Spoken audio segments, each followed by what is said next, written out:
हाय नमस्ते। आज बनैबा पनीर तरकारी।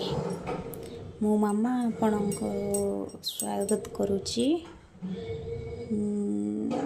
लक्ष्मी प्रिया यूट्यूब चैनल को सब्सक्राइब करंतु, अधिक रु अधिक फॉलो करंतु, लाइक भी करंतु। सुनंतु आज बनैबा पनीर।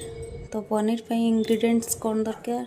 शिमला मिर्च आउ पनीर तरकारी पे तो पनीर बेसिकली ही दरकार एंड आउ आलू आउ टमाटो आउ या धीरे मु किसी काजू आउ मगजदाना अदा को भल भाव रखी नहीं भल भाव को ग्राइंड करदे। लंका जी मिसेबे जी दरकार आवश्यक अनुजाई लंका पकातु। मोर गोटे छोट छुआ अच्छी बुझे मु लंका नहीं चिली पाउडर ऐड करी। सो देखंतु आज केमती रोसई हो। प्रथमे आमे भलो भावरे कड़े को गरम करनबा। गरम करनेला परे आमे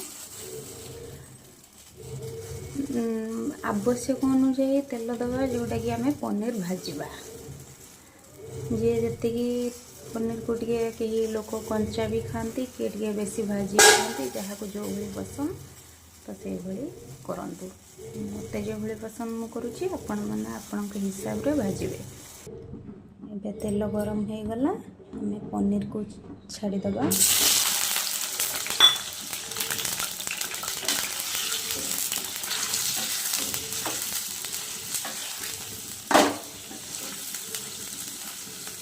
किसी समय भाजी नवा भल भाव। देखो आम मसला को पेस्ट करनवा। काजू गोलमरीच लवंग अदा आ कौन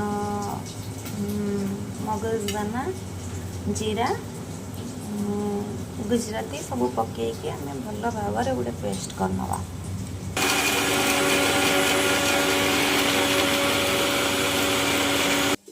देखो मसला को पेस्ट करने बेले ये देखा।